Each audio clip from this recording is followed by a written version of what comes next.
because you guys did a great job of keeping your wedding really small. Right, because I'm having the hardest time doing that shit right now. Like, that list is fucking huge. You know what I mean? Because destination weddings. I know it's because I've kept friends for so fucking long. Like I had the same friend since I was like fucking 5 or 2 years old. Wow. Like we still keep in touch. Like you met Ray. Ray and I have been friends since I was 2 years old, and we're still hella good friends. That's true. And I keep friends for a very fucking long time, which is why I'm the type of person is like, if I fuck with you, I fuck with you for life. Yeah. If I hate you for fucking life.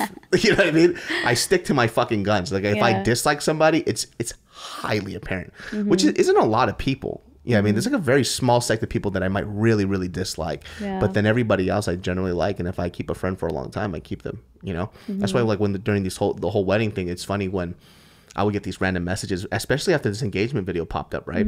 Bunch of messages like, yo, bro, when's the wedding? And I would just write back, what's it matter to you? You ain't coming. You know? And I'm like, brutal. Thanks.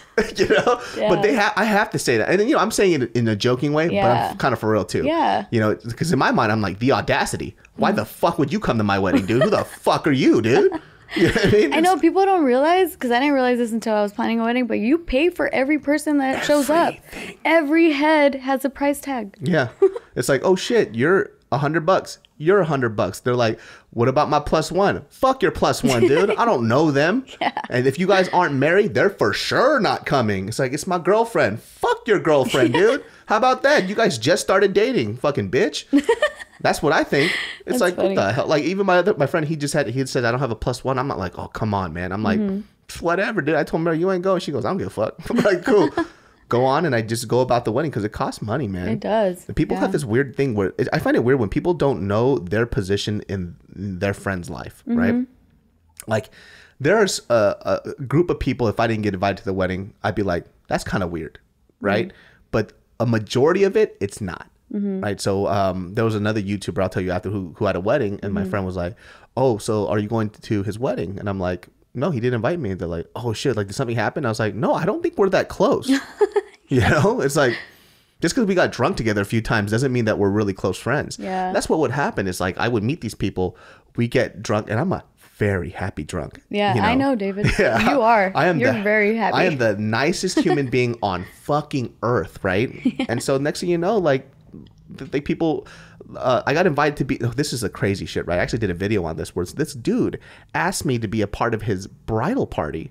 Or his groom's party, or what? I'm sorry, what? A groom party. Bridesmaid's dress with. Yeah, so he asked me to be the ring bearer. No, be a groomsman. Yeah. And I was talking to him on the phone, and first of all, I don't even know how he got my fucking phone number. That's the weird part, right? And he goes, hey man, like, I would really appreciate if you be a part. I'm paraphrasing right now, but and I was just like, hey man, congrats, but nah, dude. You know what I mean? Like, I'm not that close to you, right? And he goes, and what he said to me, which fucking irritated me, he goes, hey man, like, to be honest with you, like, it should be a pretty big honor that, you know, that's verbatim. He said an honor that he asked me to be a part of his fucking, and I'm like, who the fuck? You know, I was like, bro, I literally said to him, I said, bro, I don't know you, but we got drunk a couple times and we're connected through this other friend. Yeah. And then I called him up, you know, the guy that I was like, yo, are you a part of his fucking, like, are you one of his groomsmen? He goes, yeah. I was like, are you guys even close? He goes, not really. He goes, you know, he asked me. He goes, bro, he's weird. Like, he doesn't actually have a lot of close friends. So, you know, the few times that you guys drank, he thought you guys were buddy. Oh, wow. And I'm like, fuck no, guy. You could, if that guy died tomorrow, I literally wouldn't shed a tear. That's how little I know him. Like, if he died, I'd be like, well, fucking Jerry's dead, and I would just move on. His name's not Jerry, by the way. Okay, good, because you did slip up earlier. Yeah, but that's why we had the magic of editing, dude. Good. Yeah, well, because that's what I'm saying. Like, people don't know their position in your life, and it's very odd where they go.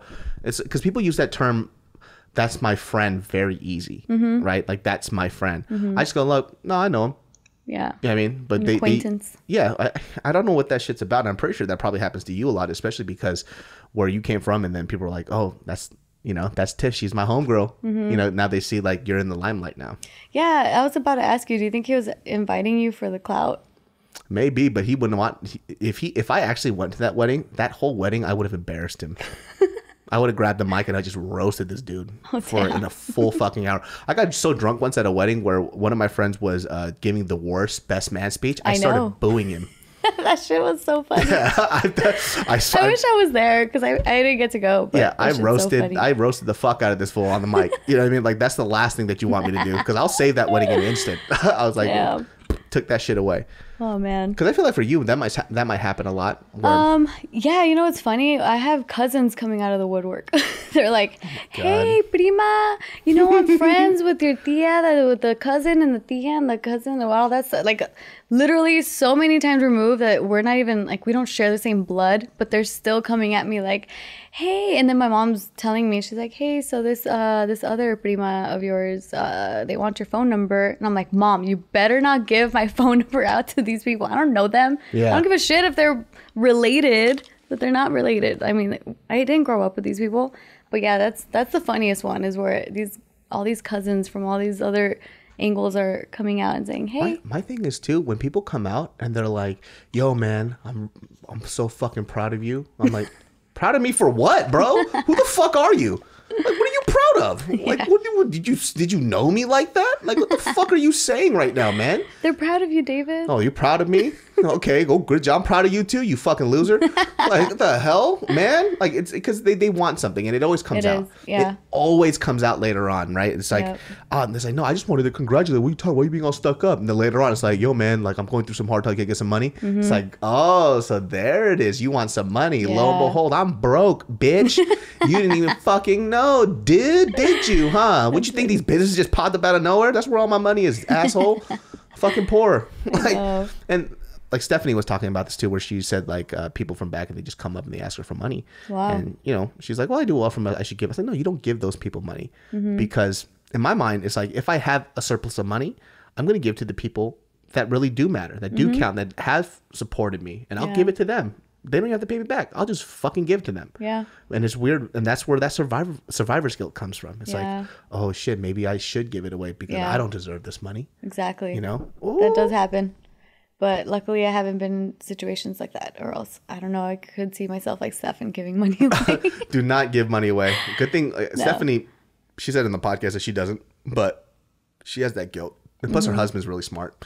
So he's like, "Nah, you're not doing that type of shit." That's good. Yeah, I mean, because I just don't like, I just hate that shit. I hate it when people say they're proud of you because they want something out of you. Because it kind of takes away from the hard work that you've kind of put in, right? Yeah. Because I think that when we kind of look at it on the surface area, it's like, okay, well, people, because a lot of people say that they could do what we do. And it's like, cool, because I would never say that about somebody else's career. Yeah, right? Yeah. Isn't that so interesting? Because like the whole JK party thing happening, everyone's like, "Dude, I could easily take over your job. Like, why are you even there? Like, you're so blah, blah, blah." And I'm just like, "Oh, please come and try to play a game with us. I would love that." No, even people too, they're like, "Oh, can I be a guest on your podcast?" I don't know who they are, but they hit me up about the email. I'm like, "No, you can't, because you would be the most uninteresting human being on earth." I already know off the bat. You have nothing to say. Yeah. Like, you literally have nothing to say. Like, people think that they have something to say, but they don't. They actually don't, because not a lot of people can elaborate on their thoughts. Yeah. You may have been through a lot of things, but if I bring you on this place and it's my job to bring that out of you, and the whole time I'm just exhausted trying to talk to you, it's not going to fucking happen.